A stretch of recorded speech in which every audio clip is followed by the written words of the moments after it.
Manx Radio's update with Christian Jones.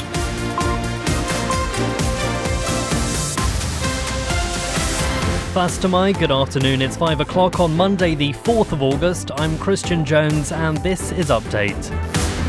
Welcome into 30 minutes of all the latest news, sport and travel, compiled from the resources of Manx Radio's newsroom. On the way tonight, questions are being asked about the fairness of Manx Telecom's fibre rollout after some homeowners have been told they have to pay to get their homes connected. Meanwhile, new figures show there's been a significant rise in the number of personal data breaches reported so far this year, and women's football is expanding with hopes of boosting its popularity. All those stories and more coming up. Drop me a line if you want to say hello. Text WhatsApp to 166 177, email to studio@manxradio.com. First of all, though, let's head on over to Chanel Suku, who has the latest news headlines. Fastamai, Chanel. Fastamai. There's been a sharp rise in personal data breach reports on the Isle of Man, with 61 incidents lodged between April and June. The Information Commissioner says over 800 people were affected, though that figure may rise. The fairness of the fibre rollout scheme has been questioned after some owners have been told that they have to pay to get their homes connected. There is no option at all to keep your copper and to carry on as things are. Manx Telecom says in some cases the infrastructure belongs to the property owners and they are therefore responsible for the work needed. And forecasters at Ronaldsway Met Office have dropped a yellow weather warning over the island. It was in place for gale force winds until 6 a.m. tomorrow morning for Storm Floris, but has since been removed. Meanwhile, passengers expecting to sail this evening will only find out about their journey in the next half hour. In international news, tens of thousands of homes and businesses are without power as Storm Floris batters the UK. Flights have been cancelled, trains disrupted, and camper vans blown over as gusts reach speeds of more than 100 miles per hour. The UK government is promising a further £100 million to help tackle the people smuggling gangs. More than 25,000 people have crossed the channel illegally so far this year. And England's cricketers were denied a historic victory as India clinched a dramatic 6-run win in the final test at the Oval. Chasing just 35 runs on the final day, the hosts lost 4 wickets in an hour. Those are your headlines. News at 6. Good, thank you very much for that, Chanel. Let's take a look at the weather now, brought to you by Manx Glass and Glazing. Largely dry this evening with sunny spells, then a risk of the odd shower this evening and overnight. Strong westerly winds will be gusty at times with minimum temperatures of 10 to 12 degrees Celsius. Well, as we heard in the news, there was a yellow weather warning in place. It was due to stay in effect until 6 o'clock tomorrow morning, but it's now been lifted. David Britton is a forecaster at the Ronaldsway Met Office. He joins me now. Fastamai, David, thanks for taking a moment to speak with us. Well, I suppose the first question is, what led to the decision to lift the yellow weather warning early? Yep, Vastovai, and hello. Yes, so the warning was first put in place anyway for gales. Usually it would take a severe gale to warrant a yellow warning, but given that it's perhaps a little bit unexpected for us to receive such strong winds in August, and also with trees being in full bloom at the moment and a lot of outdoor garden furniture with it being summer, it was that was all taken into account, and that was why we decided it was worth putting this warning into effect. It has since been cancelled a bit early, as mentioned, and that's because we've seen the worst of the winds now. We kind of saw the peak of the winds earlier this morning, so we'll be just continuing with a strong wind, which is a force 6 now.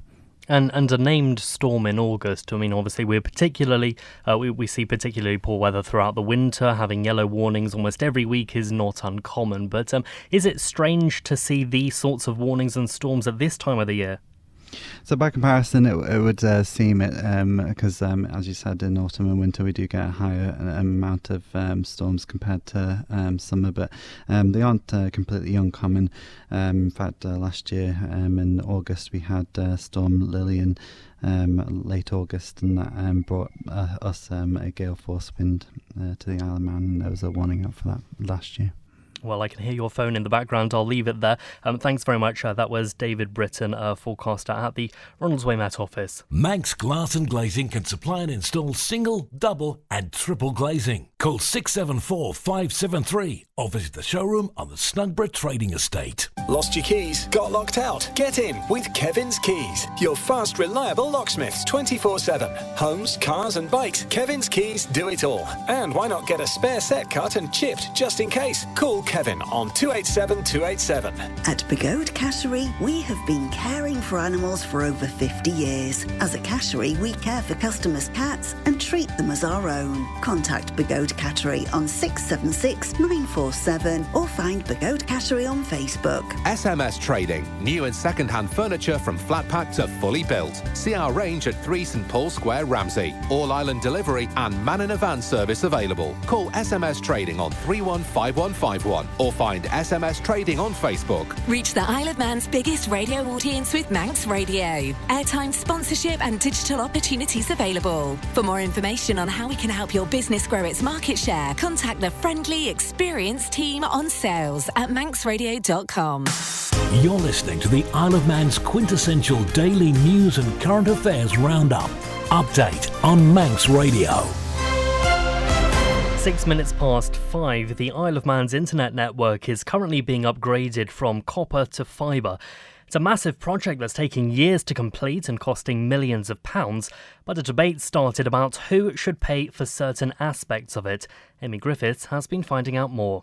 By 2029, the copper network that's currently installed on the island is being turned off. That means everyone wanting to use the internet will have to have switched to the fibre network or a satellite provider by then. And it's not an easy feat for Manx Telecom, which is carrying out the work. But questions have been raised after some homes have been told they might have to pay to have the necessary infrastructure installed.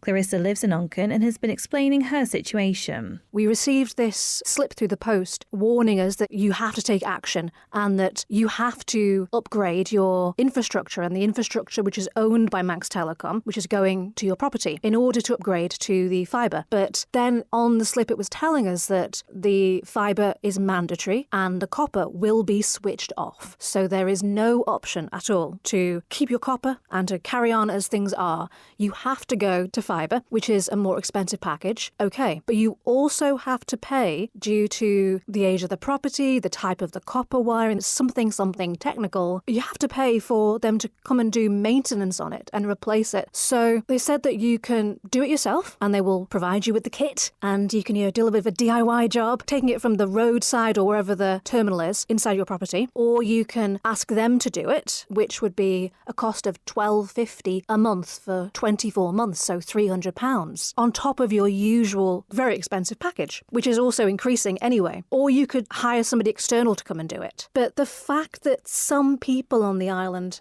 have to then pay for this or do it themselves, whereas some people don't. As Clarissa has said, not everyone will be able to have the fibre network installed for free.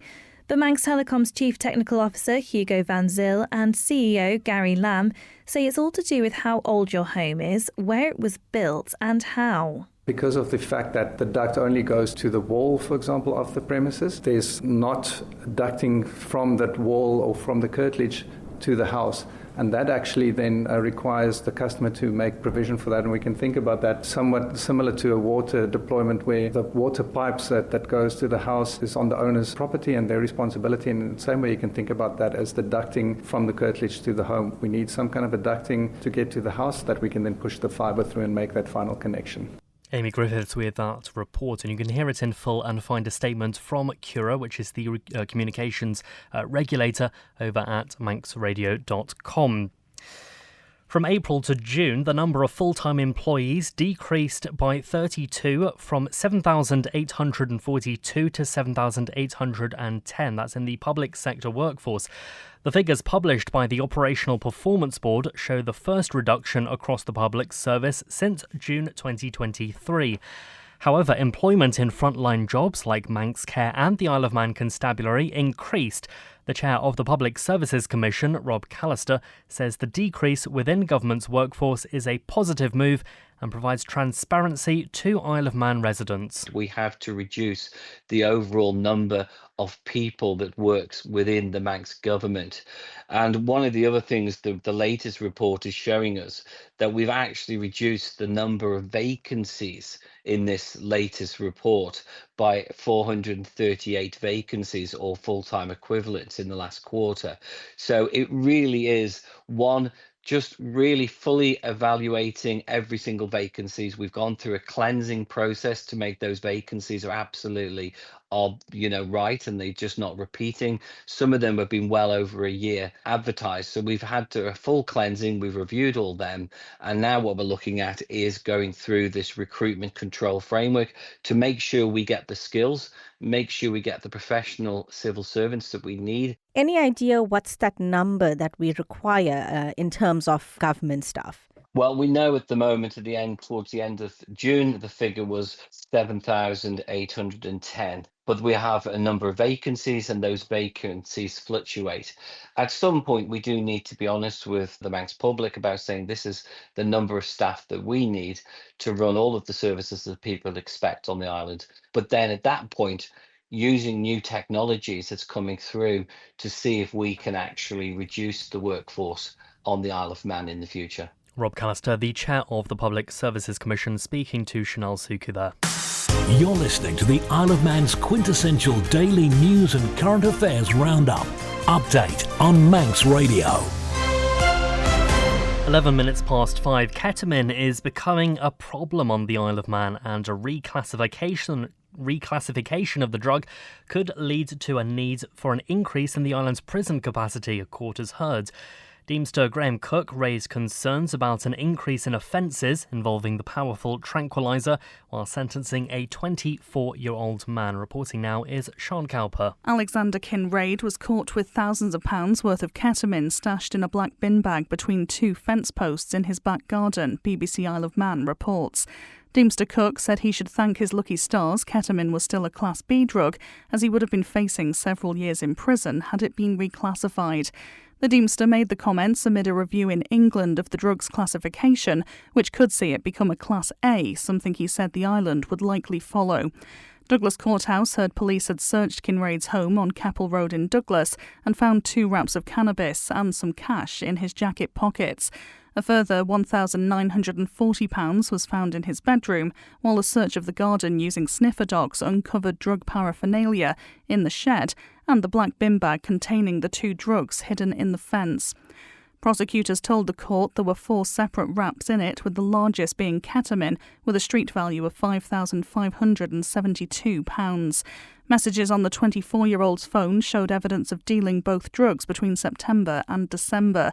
Kinraid was on probation for previous offences at the time. He pleaded guilty to 1 charge, each of being in possession of cannabis and ketamine with intent to supply, and being concerned in the supply of both drugs.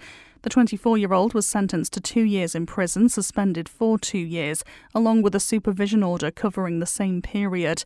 Deemster Cook said lots of people look to make easy money selling drugs, but many lose their liberty by doing so, and ketamine was becoming a problem on the island.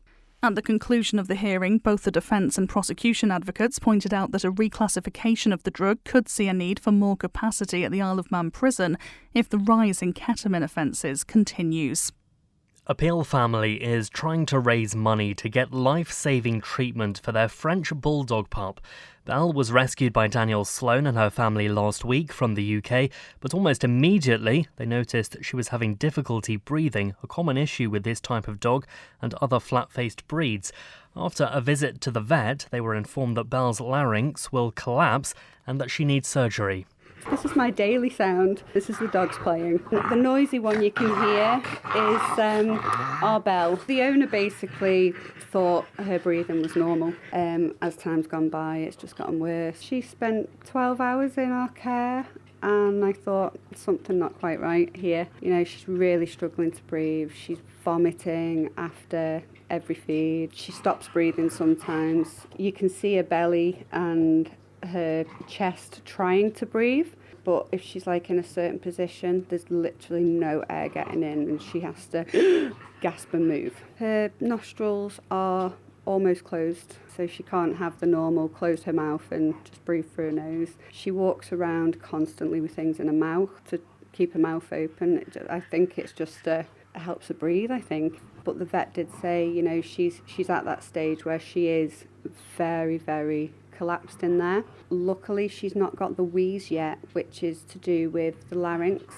If that stays like that, the larynx can collapse. So we've put the £3,000 mark down, and whatever is left over, we would be sending straight to Animals in Distress to help all the other foster dogs and rescues that, you know, need the operations as well. Just to be able to see her play without having to stop and choke and be sick and just struggle. Something so simple as a breath. We've got to get this girl fixed. Manx Radio Travel, driven by Quayside Tyres and Service Centre. Well, there's a few things to be aware of. We'll start on the roads. In Douglas, the traffic light system at St Ninian's Crossroads is being replaced. So temporary lights are currently replacing the main lights and all filter lanes are out of operation. Also in Douglas, there's temporary lights on Woodbourne Road, 24 hours a day at the Albany Road junction for bus stop improvement works. And a section of Brunswick Road is closed for gas repairs. Over in Ramsey, temporary lights on Bowring Road between Windsor Road and the Coburg Road, and also something to be aware of is the Swing Bridge is currently closed to traffic. Let's take a look at the steam packet. The 7:45 Manxman trip to Heysham has been cancelled. Naturally, that means the overnight sailing will also not go ahead. However, as far as we can see, the 8:30 Manannan is still scheduled to go ahead. Tomorrow, though, there's potential disruption to the 8:30 Manxman could be cancelled, but a final decision not expected until 6:30 tomorrow morning. So a few things to keep your eyes peeled for if you are expecting to be heading off on the boat. We'll take a look at the airport now, and on the arrivals board, the 7:25 Logan Air from Edinburgh running 1 hour late, and naturally that means the departure, which was scheduled for 7:55, now not expected on the runway until almost 9 o'clock. Quayside Tyres and Service Centre with 1 year's free engine warranty from Castrol. Get more with Quayside. You're listening to the Isle of Man's quintessential daily news and current affairs roundup. Update on Manx Radio. 17 minutes past 5, and there's been a significant rise in the number of personal data breaches reported on the Isle of Man during the first quarter of this financial year. Darren Timpson's been looking over the figures. He joins me now. First, my Darren. What does the latest data show? Well, between April and June, the Information Commissioner received 61 personal data breach reports. That's almost double the 35 reported during the same period last year. More than 800 people were affected, although that number could still rise as several cases remain under investigation. The breaches range from emotional distress and reputational damage to more serious issues like identity theft and fraud. And do we know why the numbers have gone up so sharply? Well, the ICO believes it could be linked to increased awareness following recent outreach work. There were targeted training sessions delivered to public sector organisations in March, and that's where 70% of the breaches came from. A similar session was held for the private sector in July, so we might see an impact there in the next set of figures. And what about the seriousness of the breaches? 28% were classified as high risk, which means under data protection law, the people affected must be notified without delay. But only 77% of organisations met the requirement to report the breach within 72 hours of becoming aware of it. Most of the breaches involve failures to keep personal data secure, what's known as an infringement of Article 5, Paragraph 1F of GDPR legislation. Very technical. So what's being done to improve things then? In April, a new online breach reporting portal was launched to streamline the process.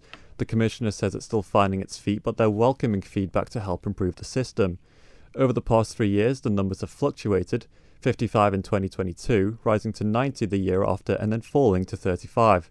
So this latest figure of 61 could indicate a renewed push for transparency and compliance from island organisations. Darren Timpson with the latest there. Thanks for joining us. Tune in to Manx Radio's newscast for in-depth interviews behind the headlines. Find the newscast now at manxradio.com or your usual podcast provider. The Department of Infrastructure says improving the track at the Scarlet Nature Discovery Centre would cost nearly £60,000. It's also raised concerns about its ability to carry out the work safely in response to a Tynwald written question, as Amy Griffiths reports. The Minister says due to the current condition of the track and lack of bound surfacing material, it wouldn't be suitable to simply fill in the potholes. The lane would need to be regulated with either road planings or recycled aggregate at an estimated cost of £12,000. Michelle Hayward adds the resurfacing of the track for an area that size should be machine laid. However, it's not wide enough for the machines or haulage vehicles available, and there's a significant safety risk because of the drop on the seaward side. While a mini paver could be considered, there would still be a number of safety concerns, including the proximity to the sea wall. There would also still be an issue supplying the hopper, as the track isn't suitable for wagons. Therefore, the material would need to be hand-laid in 2 layers at an estimated cost of £58,000. Dr Hayward adds surfacing the track with asphalt would not be in keeping with the rural nature of the track and its surrounding environment and would not be recommended by the department. Amy Griffiths with that report. Now, Radon Commissioners is looking for feedback on its proposal to have camping on the greenfield at the Roundhouse during the TT fortnight. Centre Manager Cassie McAllister says it's their quietest time of the year and they're looking at making it a family-friendly campsite. So the idea we have is in 2 parts regarding the provision of TT accommodation. So the first part has been a response to the issues reported island-wide regarding motorhomes during TT this year. We have a car park that is near empty for the period, so we may decide to sell permits for the period. There is scope for half a dozen over the far side of the village green near the wooded area. So we're currently testing that with a planning application regarding change of use, so we're yet to hear from them on that really. The second part we are examining is that we offer camping opportunities in tents on the green. The board are speaking to neighbouring sites and will also look at demand during the process to make sure we get it right. But the idea is that we will be aiming our marketing at the family crowd. And so if you have visited the centre, you will understand why. The facilities here are excellent and are aimed towards families and well-being. If you haven't been, Sunday is a great opportunity to visit for Community Day. So there are lots of free activities on, something for everyone, and there's tons for children as well. Whilst here, you can speak to the Roundhouse team and they'll add your comments to the log regarding any feedback and ideas for the TT camping. People can phone in to log their comments by calling the duty staff phone anytime. That's manned the same as our opening hours, or people can email in. Or there's a face-to-face feedback session next Thursday, the 7th at 6 p.m, so people can turn up and ask questions face-to-face. Local Democracy reporter Emma Draper speaking with the Roundhouse Centre Manager Cassie McAllister. Sport on the way next.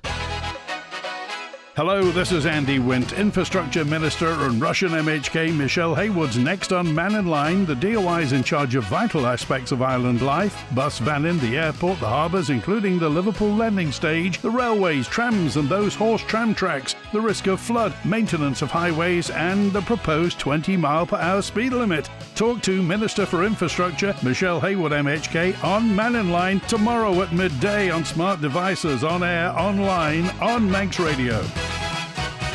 Thanks very much, Andy. Well, let's turn our attention to sport now. The Isle of Man Football Association has confirmed the Canada Life Women's League will expand to 7 teams for the 2025-26 season.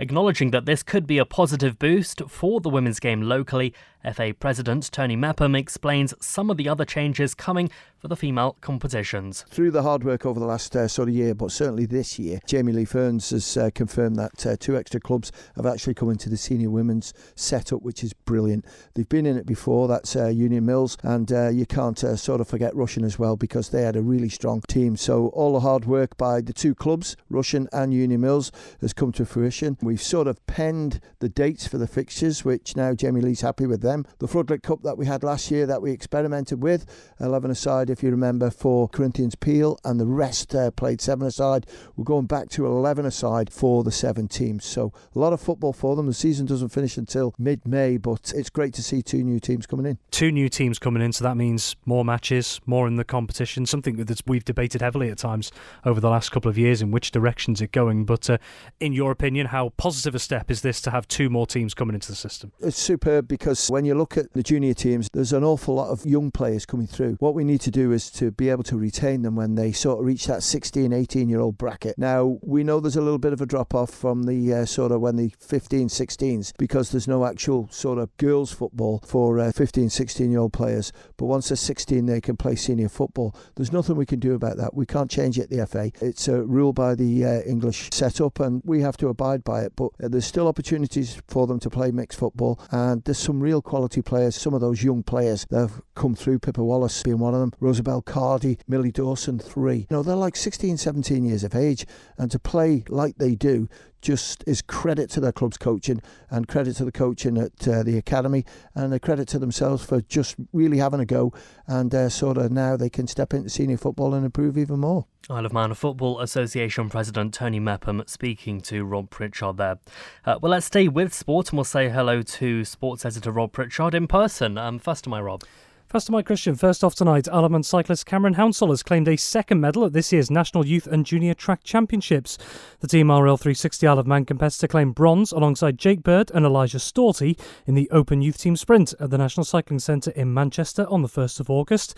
This follows on from Hounsell securing individual gold in the Open Youth Keirin race earlier last week. Well, elsewhere in the Open Youth Sprint event, which was a non-championship contest, George Harold of ESV Manchester, Alistair Laurie of Abergavenny Row Club and Sam Grundy of Beeston Cycling Club won gold. Also on the podium were Kieran Cubitt, Jake Davidson and Jonathan Hardew, who finished second to bag the silver medal. In snooker, the Isle of Man men's and masters teams have come agonisingly close to silverware at the 2025 Home Internationals in Leeds. Following matches over the weekend, both teams dropped into the respective men's and masters cup competitions. The masters squad made it all the way to their cup final, only to lose out to Wales B by a 7-2 scoreline. Elsewhere, the men's team reached the last 4 stage of the men's cup before being beaten in a sudden death decider 5-4 against the Republic of Ireland. The Isle of Man's campaign there isn't done yet. The billiard squad will be back in action there this Thursday and Friday. And a packed list of road racing stars featuring the top 20 entries for the historic senior classic race at this year's Classic TT. Among the seeded competitors for the category are current stars of the Snaefell Mountain Course, including John McGuinness, MBE, Dean Harrison, Davy Todd, Mike Brown and Paul Jordan. Some of the most prominent Manx road racing riders such as Connor Cummins, Michael Evans, Joe Yeardsley and Dan Sale are also due to line up among the top 20. Outside the top 20 and among the other riders expected to feature are Horst Seeger, Maria Costello, MBE, Paul Cassidy, Rhys Hardesty and Andrew Farrell. Well, the 2025 Classic TT is running parallel to the 2025 Manx Grand Prix, with both events taking place between the 17th and 29th of August. Fabulous. Thank you very much, Rob. Are you good at snooker? No, it's an art I've not been able to master now. What about pool? Because, to be honest... Pool I was okay, but that is a very different discipline to snooker when you actually play the two of them. The first time I ever saw a snooker table, I was like, what is this?